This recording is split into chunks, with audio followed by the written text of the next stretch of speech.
สิกลับป้าแหละพี่น้องบ้านนี้ของฝากสาวแห่งว้าโถหลายคนเอาให้พี่น้องบ่เลยสิให้แล้วบาดนี้ ก็ยังจ้างต่อหาเด้อค่ะอยู่ต่อบอกไม่ใช่จ้างต่อคือกันจากบ้านจ้าวันละ200 300นี่แหละ สิจ้างไม่ยังนาสุเจ้าบ่ได้ดำ มื้ออื่นมันเฮ้ยใกล้แล้ว แม่นบ่ เต็มรถพี่น้องอยู่ดังรถของฝากของฝากอันแหล่บรรณาเด้อจ้าบ่แหล่บรรณา ได้ยังของฝากเบาแหล่ ได้เกลือได้เบาอ้อยเกลือกับมักนัด เกลือกับบังนาดขอบใจเด้อ ได้ของฝากกับ ใจหลายๆโอ้ได้ของฝากหลาย ฝากแล้วกันย่อขึ้นรถให้เด้อจ้า เออไปบ่เอาแนวนักบ่แล้วก็ได้อันมักมี่พี่น้อง ของบ่จ้อยอันนี้ อันนี้ของบ่จอยบ่ ของบ่จ้อยเออ อันนั้นของบ่หวย อ่ะ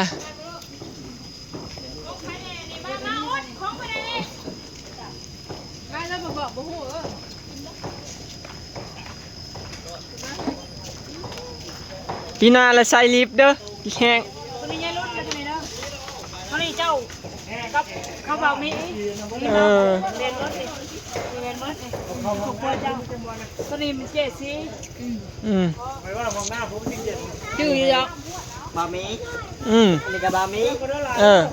บ้านหัวหน้าดูได้ชัน เจียงมาลาเนาะให้บะหมี่เด้อ บ่เข้านอนห้องแอร์บ่บ่ได้เข้าจักมื้อบ่ บริเข้าแล้ววันนี้ เออ มีบะหมี่บ้างนุ๊กบะหมี่น่ะอยู่นี่แหละซะเจ๊เขามาลอกมาล่าไปอยู่นี่แหละกูจะชง เออไปเมียแบ่งพุ่นละทงแหละ บะหมี่ใส่กระสอบบ่ได้บ่ โอ้จะสอบทำไมใช่สามเอาไปแล้ว เออ มาเลยแล้วหลอดคิดดู ว้าได้ของฝากมื้อหลายขนาดพี่น้องเอ้ย ใจเด้อของ มัน ฝา ทุ ก เรียนใหญ่กินเบิ่งเด้อมันทุเรียนใหญ่ มักทุเรียนใหญ่บาอดเด้อพี่น้องนี่เมื่อ ไปส่งคอยนี่ได้บ่โอ้ยขึ้นรถนี่เด้อ ป่ะ จอยมาเหี่ยวอันนี้จอย อืมขอบใจเด้อเมื่อกันเด้ออืมจุ๊บเพื่อน มันยกอันนี้นี่บ่เคยไปเฮ็ดตรังนัก เมื่อไปแล้วพี่น้องแบบนี้เนาะโอ้เอาศาสตร์เมื่อให้อีกฝากศาสตร์ให้อีก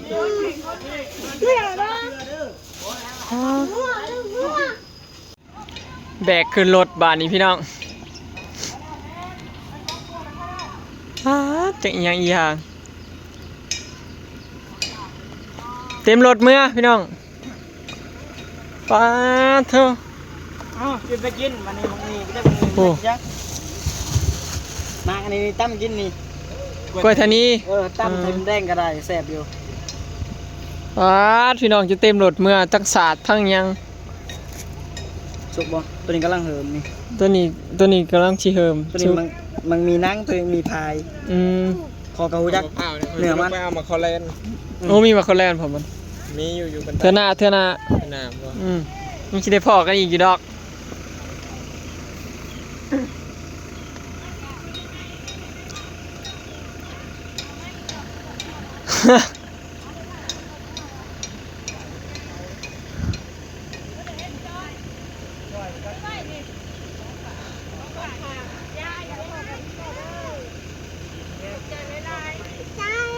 ขอบใจหลายๆเด้อขอบใจหลาย เมื่อกันเนี้ยบ้านนี้บายบายเด้อ ๆบ๊ายบายพ่อกันปีหน้าบ๊ายบายบ๊ายบายขอบใจหลายๆขอบใจหลายๆทุกคน เมื่อป้าได้บัดนี้ มิตรภาพดีๆพี่น้องของทีมดำนา บายเด้อ ไปเด้อไปเด้อ พระเจ้าอันมีไซดีได้พี่น้องของฝากกันไหมเนี่ยออกเมื่อแล้วน้องเมยนะงงเก็บงงหยิบโอ้เมารถน้องขอโอ้ยออกนั่งนอกเอ้ยข้าไปนะกระสลบสไลด์ ไปกันรักษาออกขากลับก็สัตว์ออกอีก กินยานั่นได้คนมาแค่ยาพี่น้องเอ้ย ยายังก็บ่กิน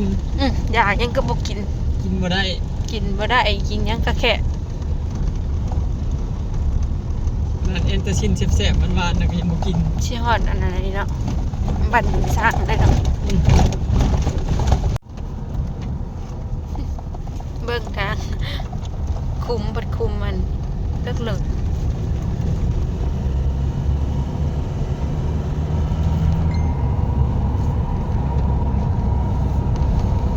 เบาสิ่งขนาดเลยรถแล้วมันสัตว์ก็รถนะมันนิ่มกว่ารถเฮาเลยมันเลยเร่งได้รถเฮาเขาเร่งแล้วขับไว้แล้วมันบ่นิ่งมันบ่นิ่ม ชีเรามาขี่รถออโต้มีขี่รถเกียร์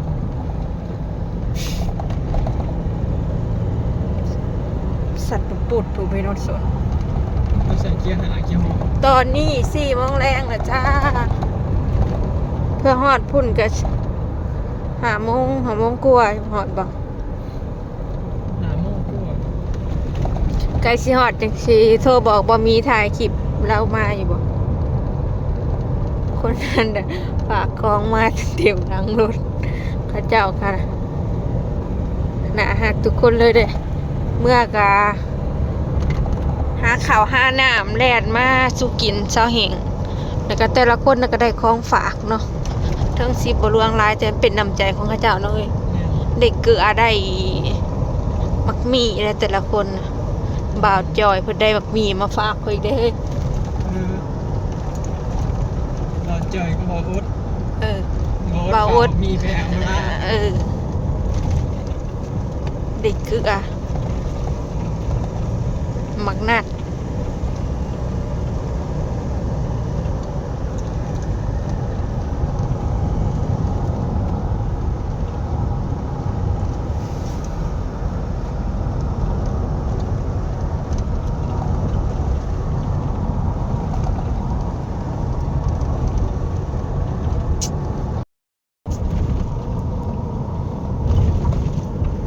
ตอนนี้พี่แห้งเมื่อยเนาะไก่เติมเนาะ คอยรับเงิน เพราะว่าทางไปทางเมืองเขาเจ้าน่ะมันโคกมันคัวหลายโคกโง่ไปโง่มาแล้วโง่หักศอก โค้งไปเลยหนึ่งโง่ลงคืนทีนี้โง่ลงคืนบ้านเฮา โง่คืนบ้านเฮาเลย เป็นเพราะเมื่อทางนั้นมันใกล้แต่ว่า นั่นไปทางลัดทางบ่อนั้นขี่ปักขาบใกล้แต่ว่าน้ำมันนั้นไปยาก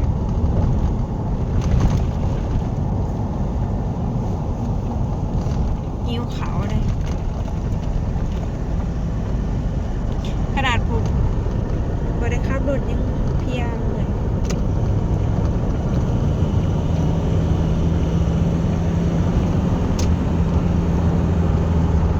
แล้วบ่าวขับไวเลยนะ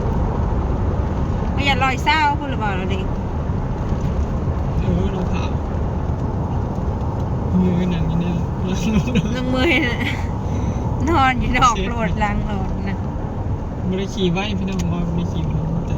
เอา ขี่ ได้ จะ ขี่ไว้ 70 ปล่อยมือ ก็เมื่อยแล้วไม่อยากขี่ไว้ เที่ยวเนาะ เมื่อเช้า คือจะน่ากันหอดเนาะ ขี่70 เราทำบริแก่ยังเลยเนาะ อืม เครื่องกองฝากมีรถหรือเปล่าพอดีแล้วเมื่อเขาแบกเกือบโมจึงสิได้ขับบ้าน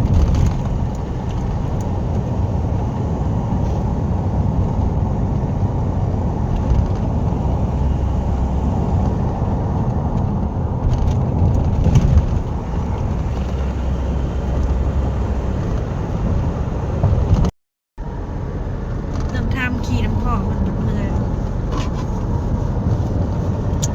จกจงส่งว่าระบาดระแวดตลาดปลาไหลอยู่อยากขวดจิโร่เห็นตรงมือลูก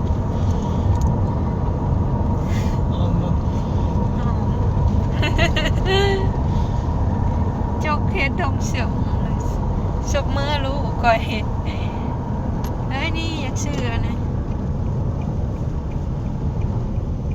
ซื้อที่รอมีบ่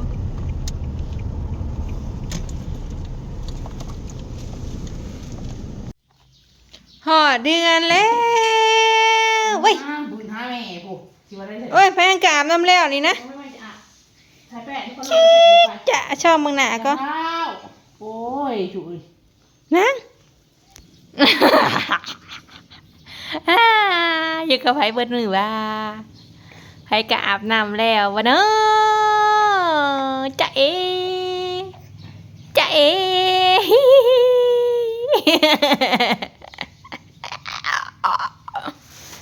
เจ้าไม่มาใส่บ่ได้หายบ่มั้ย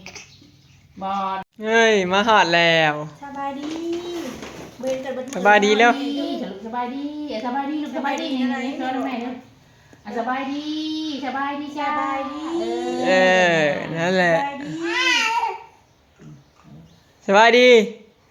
สบายดี สบายดีฮะ แป้งมาใส่ก่อนนะ อยู่ก็มีใหญ่เบิดมือบ่ ว่าไง ใส่บะมึงเอา เดี๋ยวจะไม่ใหญ่เหนื่อยบ่ไม่ใหญ่เอ้ยไม่ใหญ่เหนื่อยบ่ มึงขนอนแล้วนอนใหญ่นอนเย็นช่วยในนะ ทำกันหลายวิไล หัวมือมันก็ตื่นนอนมันก็จะไปก็จะบอกมันไงออกมันบอก แห้งลายเดี๋ยวนี้นะ ทางอีพอด้วยพ่อเมื่อยบ่ แม่ได้กินลำใหญ่ เมื่อย กินน้ำผึ้ง ไก่พี่น้องไก่แห้งเนาะ เรียกของฝาก ลำใหญ่กระดูก ในของฝากจาก ผู้คนแต่สำหรับบ่ได้เอามาลายไหมคืออันนั้นเป็นผู้คนเป็นผู้คนปุระทงนะตรงเอามา2ถุง เกลือน่ะมีหลายคนเอาให้พี่น้องเนาะ ใส่ประเดก เออ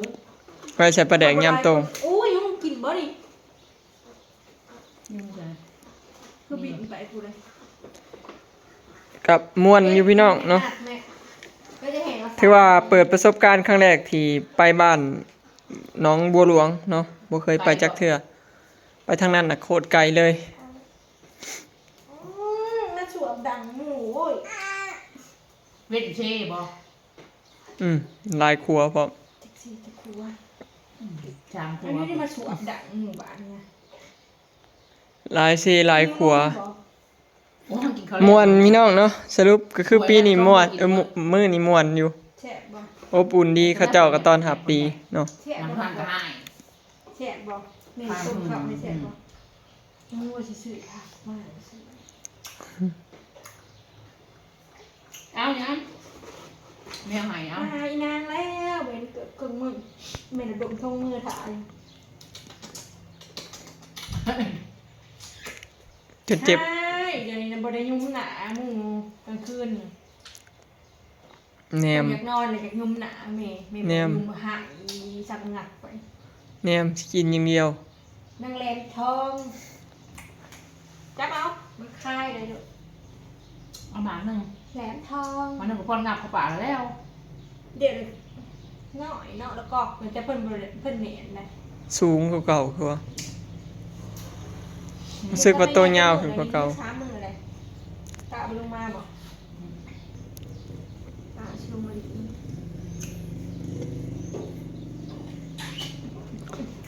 พักผ่อนมื้ออื่นเนาะพี่น้องพักผ่อนรอดำนาต่อถ้าฝนตกมามื้อใดก็คือดำนา มื้อเขาบ่ได้ลงคลิปก็เขาพักผ่อนนอนจ้ากมื้อเด้อพี่น้องไปนอนดอกลูกสอ จะไปหน้าไปหาลูกหยาเจียน ก็ให้พากแม่จักมือแม่คิดเดียวสิพัก ไม่ไง เอาสิเมียนเงื่อนนี่ก่อนมึงในเงื่อนน่ะ ไม่ไงก็สิเตรียมสิไปอย่างเดียว อาใหม่เป็นอุ้มอยู่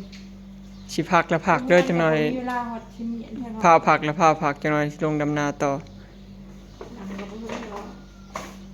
มือครึ่งแล้วดำเอง ทำยังไงลูก ปีหน้าก็ดำมือครึ่งพี่น้องดำนาน่าสิเป็นพ้น2มื้อพุ่นแหละเพราะว่าเฮาลกกะเองเด้เฮาบ่ได้จ้างลกกะรวมแล้วประมาณ2มื้อก็แล้วเนาะ บ่มีบ่ใช่ป่ะคนขา ไปทางมากับผม ฝนตกจิรอก็บ่มีเขาว่าบ่เห็นควายตกเมื่อคืนนี่ไปซื้อจิรอมาอยากกินจิรอก็บ่มีพี่น้อง มา โอเคเนาะพี่น้องคลิปนี้ก็สิได้จบไปสำนี้เด้อเนาะฮอดบ้านแล้วฮอดอาหารลิตแล้วนี่เออเด้อเบิ่งยิ้มสิว่าได้ชนะผม ยิ้มลูกเด้อขี้ดื้อ ไอ้ชิโตจะไปได้บัดจะไป พูดจะกินยัง ผัดพี่น้องเอ้ยไปหาแม่ไปน้าแม่ไป จังไดก็ฝากเป็นกำลังใจให้เฮาหน่อยเด้อเนาะพี่น้องเนาะไปแล้วสบายดีเนาะ เออ มึงเนี่ย มุนเบิด ความขี้ดื้อ